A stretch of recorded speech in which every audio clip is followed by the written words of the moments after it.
Halo semuanya, selamat datang kembali di channel ini. Jumpa lagi dengan saya Vicky Impong. Bagaimana kabar kalian semuanya? Aku berharap teman-teman semua di rumah bersama dengan keluarga tercinta selalu dalam keadaan yang sehat. Video kali ini kita akan membahas beberapa video tentang perpolitikan hari ini yang sudah saya rangkum untuk memberikan kalian semua tambahan informasi, dan semoga saya berharap ini bisa mengedukasi kita semua tentang bagaimana politik hari ini.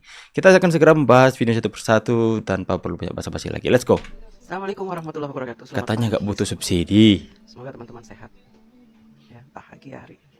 Amin. Apapun yang ditakdirkan oleh Allah untuk kita hadapi di hari ini, terima, syukuri. Benar, hadapi mau nggak mau. Saya, ibu-ibu banyak yang memaki-maki pemerintah gara-gara gas LPG 3 kilo sulit didapat.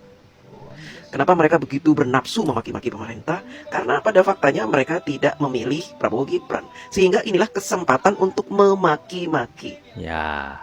Ketika gas 3 kilo, mereka sulit mendapatkannya. Katanya nggak butuh subsidi untuk maki-maki Pak Prabowo Gibran, walaupun tidak menyebutkan.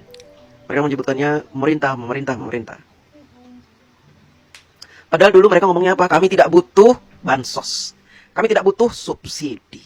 Kami tidak butuh ini itu. Kami orang kaya. Di rumah kami tidak ada gas 3 kilo. Ketika gas 3 kilo ditarik, dicabut oleh pemerintah, teriak-teriak. Tamengnya apa? Kasihan itu pedagang nasi uduk. Kasihan itu pedagang pecel. Kasihan itu warteg.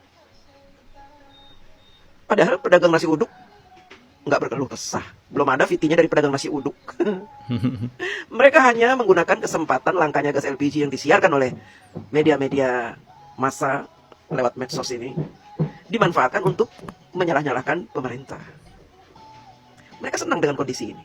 Kelangkaan gas LPG 3 kilo itu sebenarnya mereka senang. Karena apa? Bisa menjadi ajang untuk mencaci maki pemerintah. ya, kesempatan ya. Nggak ada gas LPG, apa semua orang akan mati? Ya kan nggak bisa masak. Ada Magicom. Kalian dikasih diskon 50% tagihan listrik, diem aja, menang baik. Menang baik. Tidak mengucapkan terima kasih. Lumayan loh, saya beli token Ya. itu 500.000, dapatnya 1 juta. Itu lumayan, banyak ya. Dan saya bersyukur ketika LPG langka, ya sudah saya pakai listrik. Goreng ikan di Magicom aja, karena langka. Mungkin Ada juga kompor listrik lah. menyiapkan untuk memberikan alternatif memasak tanpa gas bisa jadi. Pemerintah lagi menyiapkan subsidi apa. Tunggu aja. Tapi tabung gas kan masih ada teman-teman ya. Jadi ya seperti itulah. Katanya nggak mau nerima bansos, tapi giliran ada hal-hal seperti ini itu koar-koar segala ya. Tapi saya terangkan dulu bahwa saya ingin hentikan. Nah ini dia. Sudah hina Presiden Indonesia Prabowo, kok enak asal minta maaf. Rakyat kecil langsung diproses hukum. Ini sudah paling parah hinaan kepada Presiden. Hentikan dan saya minta maaf, Rocky Gerung. Kegaduhan ini saya minta maaf karena ucapan saya itu menimbulkan kegelisahan, menimbulkan tadi polemik itu. Dan polemik itu yang justru menghidupkan gairah saya bahwa negeri ini belum mampu untuk mencerna prinsip-prinsip demokrasi itu. Jadi saya akan terus menjadi pengkritik itu. Saya kira itu. Belum mampu mencerna prinsip-prinsip demokrasi. Hei Rocky, Anda berlindung di balik kata demokrasi dengan cara Anda mengatakan hal-hal yang seperti itu kepada Presiden. Apakah dengan mencaci maki, dengan mengolok-olok menghina Presiden adalah bagian dari demokrasi? Saya rasa tidak. Anda berlindung dari kata kritik ya. Anda bukan mengkritik, tapi Anda menghujat, menghina, mencaci Presiden Republik Indonesia. Anda pikir ini Jokowi akan diam saja? Baru disentuh sedikit doang Anda sudah ketakutan dan minta maaf buat video klarifikasi. Saya pikir ini harus diproses hukum. Saya pikir Pak Prabowo harus tindak tegas dengan orang seperti Rocky Gerung ini agar supaya lihatlah dampaknya. Langsung buat video klarifikasi, minta maaf. Nggak perlu kata maaf.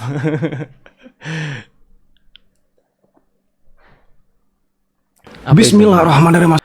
Ternyata dibayar 250.000. Akhirnya polisi berhasil amankan pelaku coretan Adili Jokowi. Sampai ribuan warga tuntut Adili Rocky. Assalamualaikum warahmatullahi wabarakatuh. Balik lagi kita di channel Sumber Dakwah Official. Nah, kalau kalian pengen lihat wujud asli Saito, lihat aja orang-orang yang benci dengan Pak Jokowi. Persis, seram-seramnya itu persis Persis banget pokoknya. Ini ada yang menarik nih.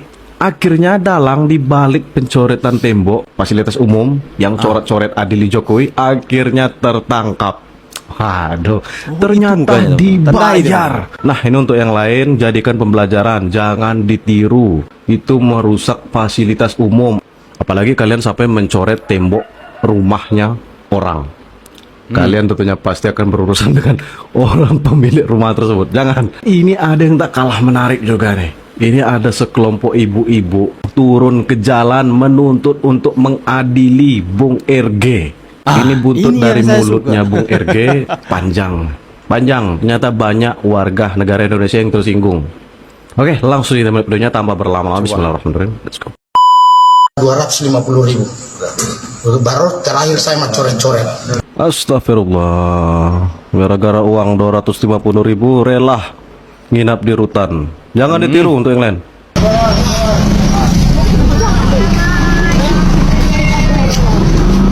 Rocky Gerung penghina kepala negara. Ini baru bilang. Mantap ini.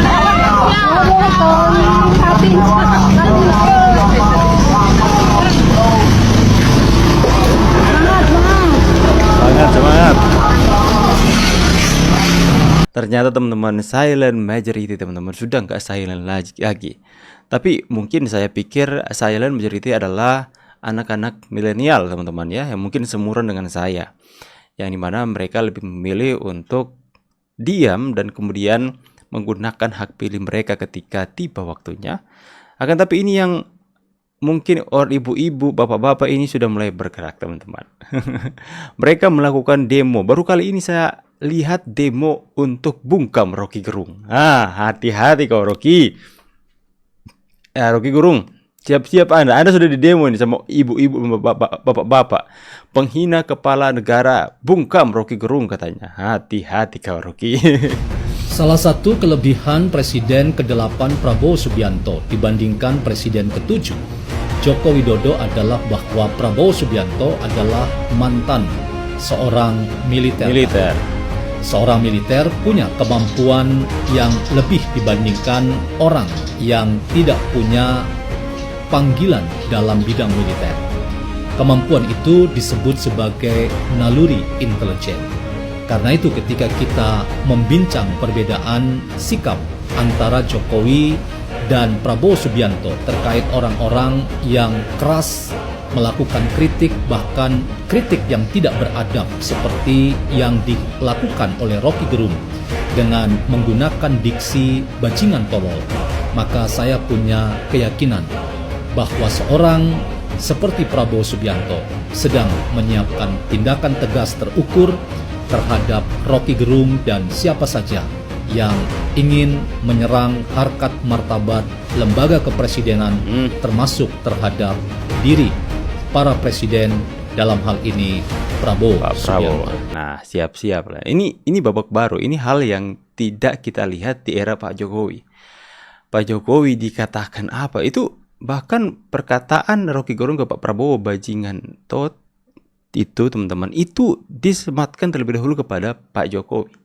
Itu dikatakan terlebih dahulu kepada Pak Jokowi dan dia seperti merasa diri seperti dewa yang tidak akan tersentuh oleh siapapun, mengatakan hal yang sama kepada Pak Prabowo dan langsung disentilkan, langsung minta maaf teman-teman. Ini tidak bisa dibiarkan lagi. Makanya Pak Prabowo akan menindak tegas orang-orang seperti mereka ya. Kita tinggalkan kasus skincare dulu, kembali ke laptop. KPK bawa bukti telak keterlibatan Hasto Nahlo. Sidang pra-peradilan Hasto seru guys. Dan terbarunya KPK usut keterlibatan Mak Blunder lagi. Aduh, ngeri teman-teman. Sudah ada tanda-tanda ada yang mengancam nyawa Pak Prabowo. Tapi dia tidak takut. Dia sudah hampir 5 kali dia bilang dia pertaruhkan nyawanya dulu waktu dia militer. 5 kali dia hampir mati dan dia pikir sudah dipanggil Tuhan. Ya, tentu saja orang yang mau berbuat baik pasti akan banyak badai yang menerpa. Tapi jika orang itu kuat, dia akan tetap berdiri teguh untuk tetap melakukan apa yang sudah dirasa adalah sebuah kebaikan untuk dilakukan. Tetap semangat Pak Prabowo, sekalipun ada ancaman kiri kanan kepada Bapak.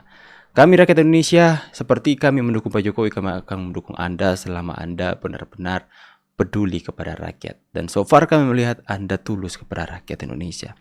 Dan satu lagi teman-teman ya, saya pikir bahwa Pak Jokowi ketika sudah nggak menjabat lagi nggak akan diserang lagi. Ternyata tidak. Sampai detik ini Pak Jokowi terus menerus diserang oleh mereka yang sakit hati. Itu dampak dari apa teman-teman? Itu dampak dari bagaimana rakyat menunjukkan kecintaan mereka dengan itu berkunjung sowan ke rumah Pak Jokowi. Itu menandakan bahwa pengaruh Pak Jokowi sekalipun sudah tidak presiden lagi, itu benar-benar begitu kuat.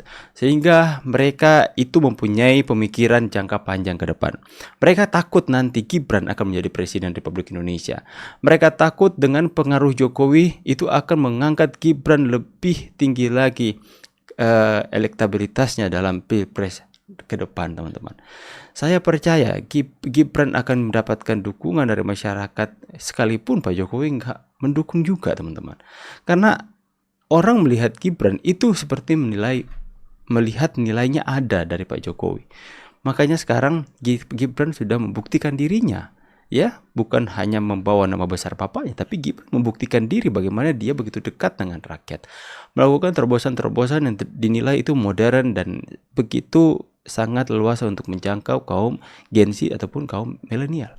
Ya, kita akan lihat ke depannya apapun yang mereka lakukan kepada Pak Jokowi untuk menjatuhkan Pak Jokowi. Saya pikir itu tidak akan serta-merta membuat para pendukungnya cabut atau tarik dukungan dari Pak Jokowi karena masyarakat tahu ya siapa yang perlu kita bela. Bagaimana pendapat kalian? Tulis di kolom komentar. Saya pamit dulu, see you on the next video guys, and God bless. Bye guys.